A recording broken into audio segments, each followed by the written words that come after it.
Morning everyone. तो आज हूँ फेब्रुआरी 4 तारीख मंगलवार। तो चलतु जाना आज दिन टॉप 10 ब्रेकिंग न्यूज। ता पूर्व जदि आप चैनल को सब्सक्राइब करना सब्सक्राइब कर पाखे थी बेल आइकन को दबाई ऑल ऊपर क्लिक कर रखु जहाद्वारा जब भी जेको लेटेस्ट ब्रेकिंग न्यूज आप चैनल माध्यम सर्वप्रथम पाइपर। तो चलतु आ डेरी नक बर्तमान खबर उपर नजर पकाइबा। कोटी कोटी कृषकों खुशी खबर, यही दिन मिल पीएम किसान योजनार 19तम किस्ती। प्रधानमंत्री किसान सम्मान निधि योजनार हिताधिकारी बड़ खुशी खबर। 19तम किस्तिर अपेक्षार थिबा लाभार्थी बैंक खाता में आसंता मासरे टंका जमा हेबो। एही नै तारीख मध्ये घोषणा करा जायछि। प्रधानमंत्री नरेंद्र मोदी आसंता मास 24 रु बिहार रे 19तम किस्ती चाषी अकाउंट को पठाइबे। रविवार रे एहार सूचना दैछन्ति केंद्र कृषि मंत्री शिवराज सिंह चौहान। यह पूर्व योजनार 18तम किस्ती अक्टोबर मास 5 रे महाराष्ट्र रे जारी करा जायथिला। एही योजनार 9.5 कोटी अधिक चाषी उपकृत होइछन्ति। प्रत्येक हिताधिकारी को 2000 टंका 4 मासरे 2000 टंका लेखाएं मिलुछि। वर्ष को 6000 मिलुथुवा बेले प्रति 3टी किस्ती रे वितरण करा जाउछि। सरकार एही किस्ती पई 20000 टंका रु अधिक खर्च व्यवहार करूछन्ति। पीएम किसान योजनार उद्देश्य छोट छोट सीमांत कृषि आर्थिक स्थितिर प्रदान करिबा। एहा द्वारा चाषी देशर उत्पादन बढ़ाइबा प्रोत्साहन करिवे, निजर जीविका सुरक्षित होई परिबो। परवर्ती खबर, जनधन अकाउंट को आसीबो 10,000 टंका। गरीब जनसाधारण को सरकार योजना माध्यम आर्थिक सहायता सह अनेक सुविधा जोगाई दिया जाउछि। एही क्रमे एबे जनधन अकाउंट को एक बड़ खुशी खबर आसी। एही खबर साधारण लोकों को निश्चित भाव में आश्वासन देव। गरीब जनसाधारण को आर्थिक सहायता प्रदान करने एही योजनार मूल लक्ष्य। गत 2014 अगस्ट 28 तारीख प्रधानमंत्री जनधन बैंक अकाउंट योजना आरंभ करथिले। एहार मुख्य उद्देश्य थिला गरीब जनसाधारण को वित्तीय योजना प्रदान करिवे। एही योजना रे बिना कोनोसी शुल्क रे सहजरे खाता खोली पारुछन्ति गरीब जनसाधारण। एहार एभली अकाउंट थिला मध्ये मिनिमम बैलेंस को नै कोनोसी शुल्क काटि पारिबे नै बैंक कर्तृपक्ष। वर्तमान एही जनधन अकाउंट को नै एक बड़ खबर आसी। केंद्र सरकार जनधन खाताधारी को 10,000 टंका लेखाएं जोगाई देउछन्ति। एहा द्वारा प्राय 47 कोटी खाताधारी लाभ होइबाकू जाउछि। एहा सहित जनसाधारण अकाउंट को बीमा मध्ये प्रदान करा जाउछि। पूर्व जनधन अकाउंट रे केवल 5000 टंकार ओवरड्राफ्ट सुविधा मिलुथिला, किंतु वर्तमान एही सीमा को वृद्धि करके 10,000 टंका करिसेंति। 18 वर्ष रु 40 वर्ष जे कोनोसी व्यक्ति एही योजनार लाभ उठाई पारिबो। तेबे जदि आपण मासिक आय 15,000 टंका कम अछि तेबे एबे आपण ही एही योजनार लाभ पाई परिबे। आपण जे कोनोसी बेसरकारी किंबा सरकारी बैंक रो जनधन बैंक अकाउंट खोली परिबे। बैंक रो जनधन अकाउंट फॉर्म पूरण करंतु।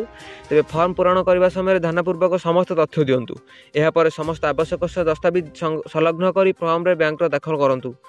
एहा परे किछि समय मध्ये आपण को जनधन बैंक अकाउंट को सक्रिय होई जिवो। एहा परे एही अकाउंट पई निर्दिष्ट सब सुविधा मिली पारिबो।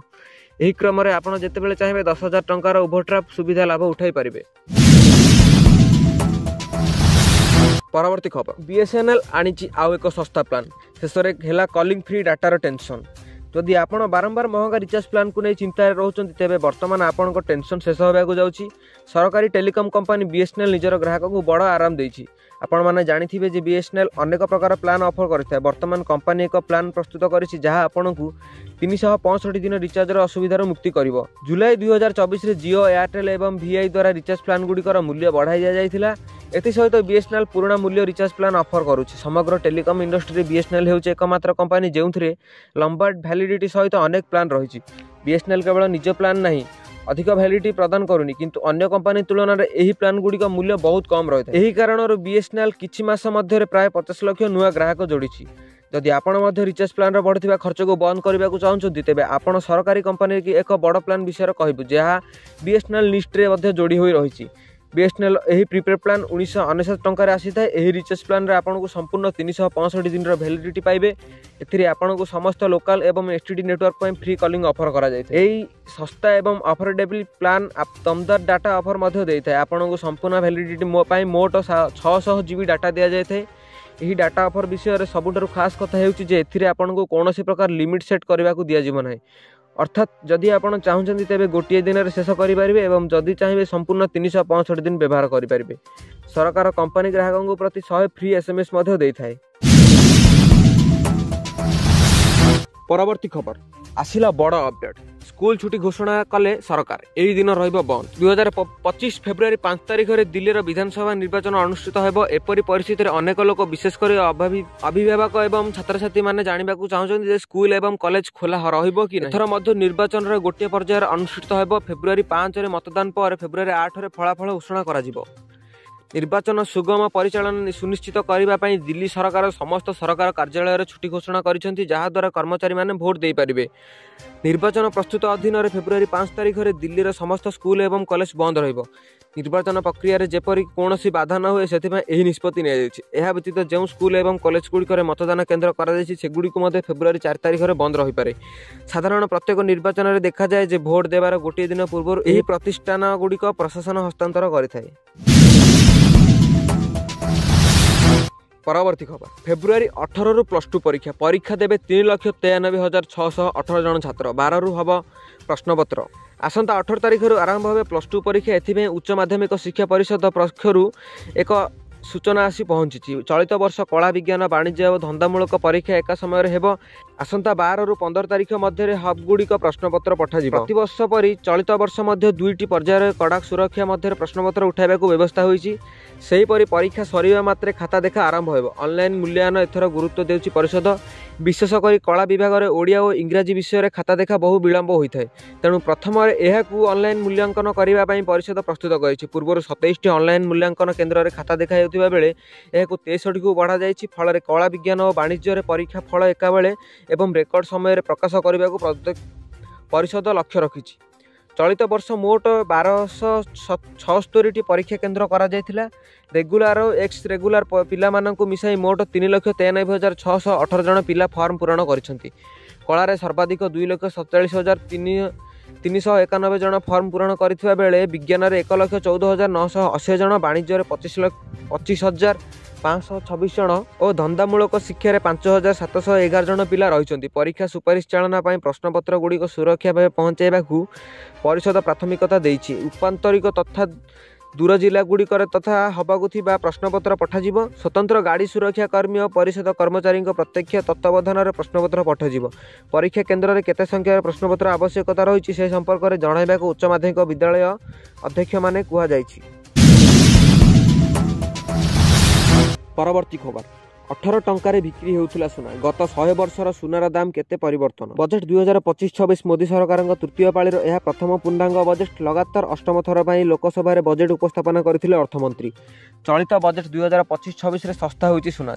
जानिले आश्चर्य हेबे जे पूर्वर लोक माने मात्र 18 टंकार सुना किणुथिले। 1925 रे मात्र 18 टंकार सुना बिक्री होउथिला सुना। गत 100 वर्ष रे सुनार दाम केते परिवर्तन होइछि आसंतु जानिबा।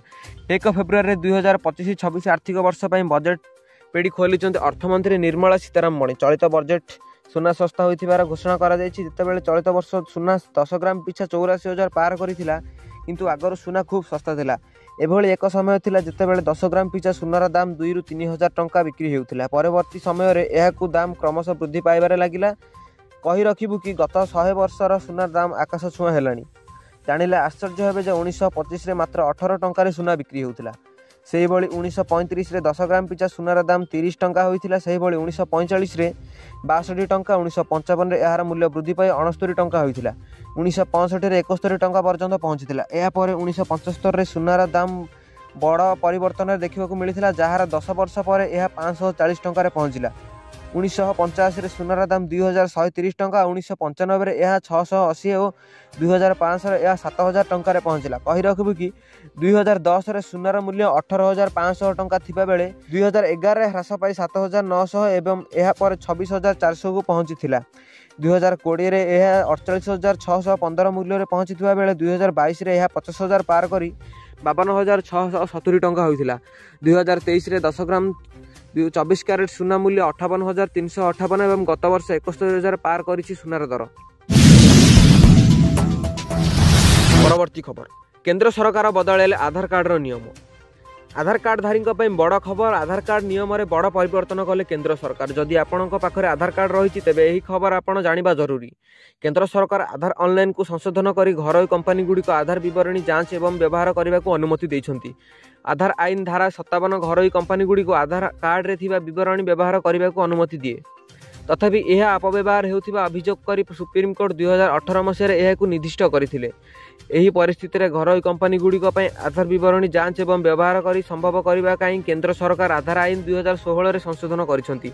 यार अर्थ हेउची आधार विवरणी व्यवहार करबा को चाहुथिबा घरोई कंपनी गुड़िक आवश्यकता विवरण सहित केंद्र सरकार ठारू पूर्व अनुमति नेबाकू पड़िबो। जदि केंद्र सरकार आवेदन गुड़िक अनुमोदन करुछन्ति तेबे घरोई कंपनी गुड़िक व्यक्तिविशेष द्वारा प्रदान करा जायथिबा आधार विवरणी जांच करिपारिबे एवं एहाकु सेमानक सेवारे से व्यवहार करिपारिबे। केंद्र सरकार कहिसन्ति जे एहा माध्यमरे जनसाधारण कोनोसी बाधा बिना घरोई कंपनी गुड़िर व्यवसाय पर्यटन एवं चिकित्सा सेवा भली सेवा पाई पारिबे। परवर्ती खबर सरिला अपेक्षा 8 रे पुणी बंटा जीव सुभद्रा टंका। महिला मानक पई खुशी खबर आसंता 8 तारिख रे पुणी मिलिबाकु जाउची सुभद्रा टंका। योग्य हिताधिकारी को प्रथम किस्तिर चतुर्थ पर्यायर टंका जाजपुर रे हेबाकु थिबा स्वतंत्र कार्यक्रम मंच रे पठाइबा राज्य सरकार सेथिपई व्यवसाय नगर चांदमा पड़िया रे आरंभ हो गलानी प्रस्तुत। तेबे ता पूर्व एमपीसीआई समस्या थिबा आवेदनकारी को बैंक जाई समस्या दूर करने को पुणी थरे अपील करिछि उपमुख्यमंत्री प्रतिभा परिडा। से कहते आसंता काली सोमवार मंगलवार बैंक को जाई एनपीसीआई चेक करि परिबे। से कहते आसंता काली बुधवार और गुरुवार रे बैंक को जाई एनपीसीआई चेक करि परिबे कारण एबे मध्य 2.5 लाख आवेदनकारी एनपीसीआई समस्या रे अछंती। सेहीपरि लक्षरू अधिक आवेदनकारी केवाईसी अपडेट होइनी बैंक को जाई यार समस्या समाधान करदेले चतुर्थ पर्यायर से सामिल हो पारे बोली प्रतिभा परिडा कहते। चतुर्थ पर्यायर टंका पठाଯିबा पर मोट हिताधिकारी संख्या 1 टपी पारे। तेबे फेब्रुआरी जदि किए सहायता पाइबाकू वंचित भी हुअन्ति मार्च 8 सुधा जांच करी तथ्य दाखल पर टंका पाई पारिबे बोली उपमुख्यमंत्री कहते।